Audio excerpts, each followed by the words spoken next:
Hi guys, I can produce myself. My name is Priyanshu Tripathi, and today I start my class trigonometry. That is very necessary. That is very necessary to everybody. And now your intention here with pleasure mind. This subject is very important for competitive exam like as SSC, CGL, railway, bank. That's all. So friend, first thing हमको ये notice करना है trigonometry में, यदि हम proper 3 लाइनें खींचते हैं यानी 3 स्केच बिंदु हमारी होती हैं जैसे कि ये, और 3 स्केच बिंदु में हम ये डिटरमाइन नहीं कर पाते, हम ये नहीं निर्धारित नहीं कर पाते कि ये इसका सेंस क्या है। लेकिन जब हम इसको एक सही साइज देते हैं, एक सही शेप देते हैं या सही आकार देते हैं तो इसका कोई ना कोई सेंस निकलता है। जैसे कि अगर हम इसको इस टाइप का सेंस देते हैं तो हम ये समझते हैं क्या है कि ये राइट एंगल है, और अगर इसको हम हिंदी में बोले तो समकोण है। क्या है ये? समकोण है। और समकोण में हम इंडिकेट करते हैं, इंट्रोड्यूस करते हैं like as A B C. अब हमको ये कंफर्म करना है कि कौन सा कोण कैसे हम फाइंड करेंगे, कैसे पता करेंगे कौन सा कोण है। तो हमको ये करना है, जैसे ये थीटा है और ये हमारा एंगल है 90 अंश का, तो थीटा की जो सामने वाली भुजा होगी वो लंब होगी, ठीक है। उसके सामने वाली भुजा कर्ण होगी और नीचे वाली भुजा आधार होगी।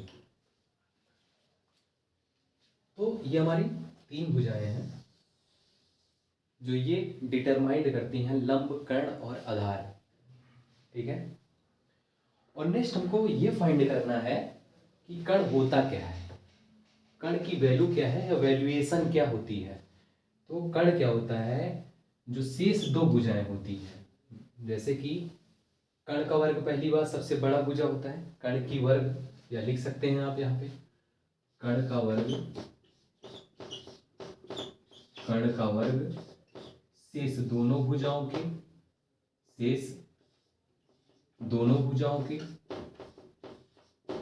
शेष दोनों भुजाओं के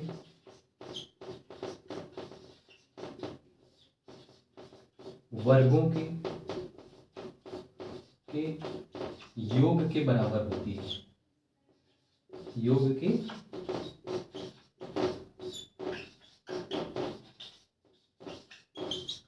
तो जो कर्ण की भुजा होती है हमारी शेष 2 भुजाओं के वर्गों के यानी स्क्वायर रूट के बराबर होती है। जैसे हम ये क्या कर सकते हैं, ये मान लिए हैं ये ए एंगल है, ये बी एंगल है और ये लास्ट सी एंगल है।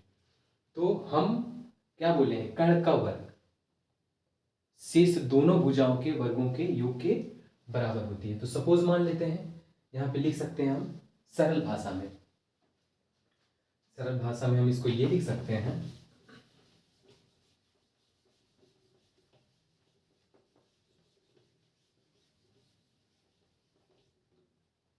सरल भाषा में हम इसको ये लिख सकते हैं। यहाँ पे अंडरस्टैंड करने के लिए हम पहले एंगल बना लेते हैं। एंगल हमारा जैसे ये हमारा एंगल है और ये कर्ण है,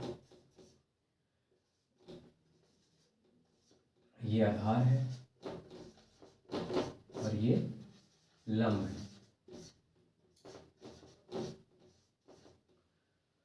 तो पहले ही बोला गया था कर्ण का वर्ग, तो यहाँ पे लिख सकते हैं कर्ण का वर्ग, कर्ण का वर्ग बराबर या इक्वल टू लंब का स्क्वायर प्लस आधार का स्क्वायर। कर्ण हमारा क्या है? कर्ण हमारा AC है।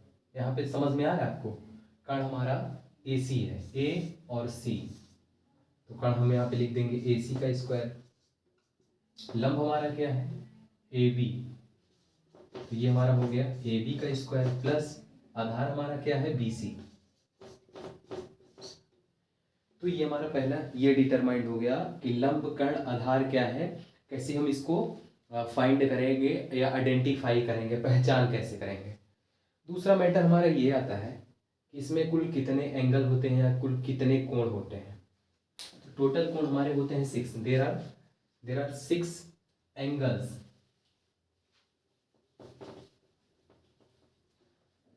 और उनके नाम ये हैं सरल भाषा में sine theta, second cos theta, third हमारा टेन थीटा। साइन थीटा का अपोजिट हम कह सकते हैं कॉसेक थीटा, कॉस थीटा का अपोजिट होता है सेक थीटा, टेन थीटा का अपोजिट होता है कॉट थीटा। हम इसको बेहतरीन तरीके से जानते हैं कि साइन थीटा जो है हमारी, ये हमारा जो साइन थीटा है, साइन थीटा का सीधा सा वैल्यूएशन ये होता है कि साइन थीटा हम निर्धारित कर सकते हैं इस फॉर्मूले पे, ढाल अपान कक्षा, ये ठीक है।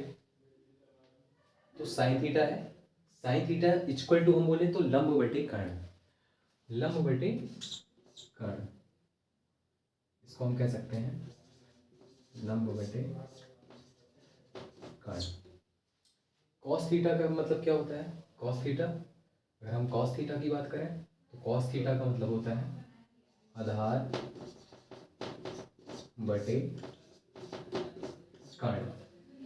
और लास्ट अगर हम टेन थीटा की बात करें तो लंब बटे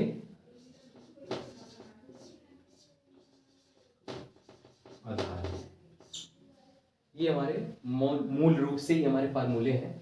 और हमको ये नोटिस करना है कि साइन का अपोजिट जस्ट बदल जाएगा, तो हो जाएगा कर्ण बटे लंब, क्या होगा कर्ण बटे लंब हो जाएगा।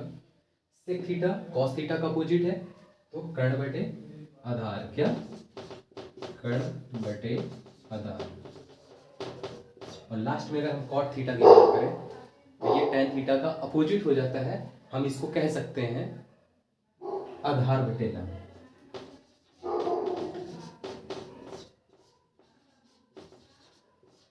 ये हमारे मूल रूप से ये हमारे बेसिक फार्मूले हैं। और इन्हीं फार्मूले से हमारे नेक्स्ट जो एक्सरसाइज होते हैं, नेक्स्ट क्वेश्चन होते हैं रिलेटेड टू ट्रिग्नोमेट्री सॉल्व होते हैं। तो दैट्स इट। हमको नेक्स्ट कुछ समझना है और पढ़ना भी है। पढ़ना हमको ये है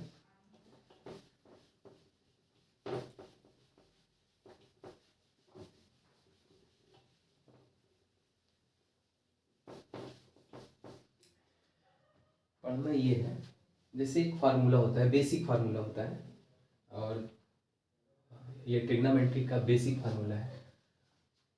जैसे sine square theta plus cos square theta equal to 1।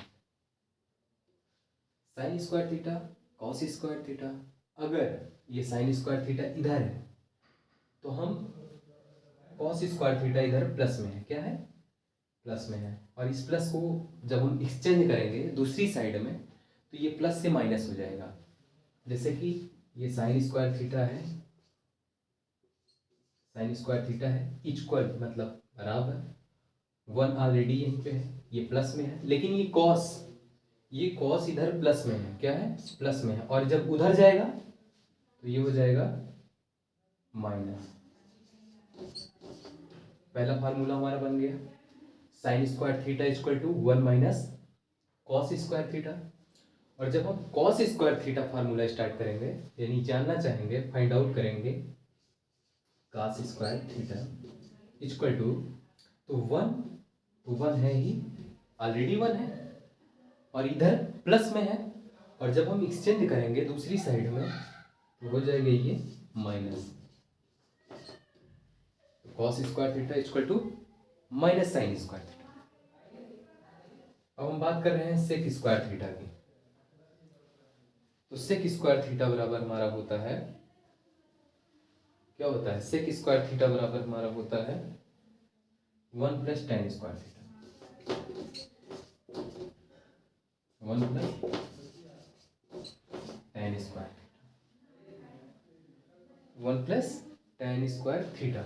और जब हम टेन स्क्वायर थीटा बराबर निकालना चाहते हैं तो ये हो जाता है 1 माइनस सेक स्क्वायर थीटा। समझ में आया? ये समझ में आया? लेकिन अगर हमको इसको रूट में निकालना है, जैसे ये स्क्वायर है, ठीक है, साइन स्क्वायर थीटा बराबर क्या है, जैसे मान लीजिए ये साइन स्क्वायर थीटा, तो ये स्क्वायर में है, उधर है 1 माइनस कॉस स्क्वायर थीटा। लेकिन जब हम यहाँ पे स्क्वायर हटाएंगे यानी स्क्वायर को फिनिश करेंगे तो उधर रूट में आ जाएगा, क्या, रूट यानी वर्गमूल में आ जाएगा। तो ये बन जाएगा हमारा formula sine theta equal to root 1 minus cos square theta. Second बात करेंगे कॉस की, तो सेम प्रोसीजर वही है, कॉस स्क्वायर थीटा को 1 माइनस साइन स्क्वायर थीटा में, तो जो यहाँ का स्क्वायर है ये स्क्वायर को कैंसिल करेंगे, उधर रूट बढ़ जाएगा।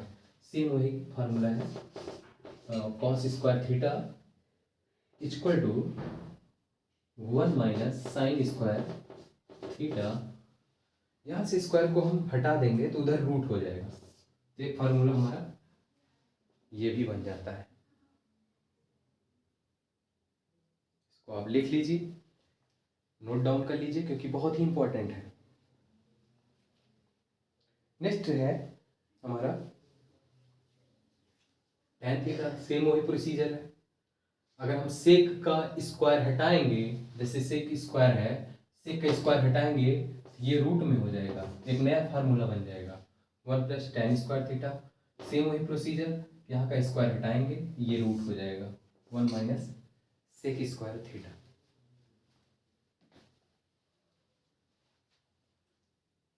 देखिए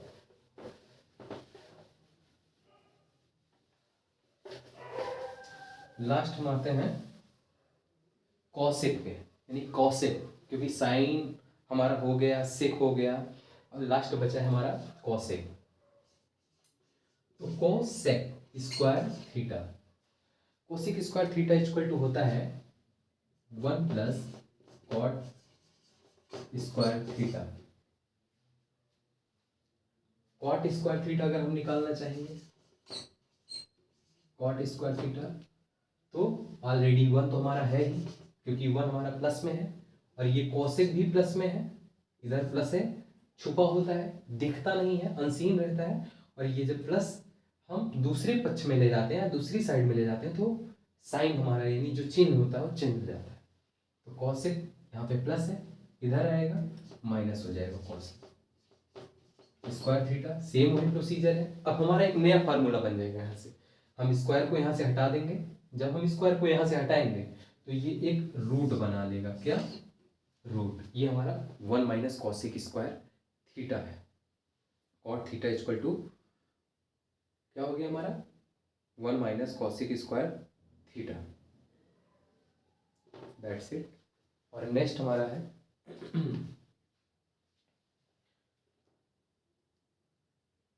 on cosec square theta 1 minus cosec square theta, cot theta है, ठीक।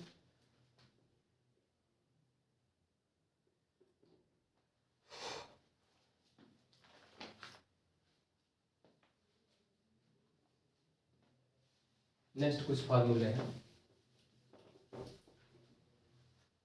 वो कल के दिन तैयार किया जाएगा।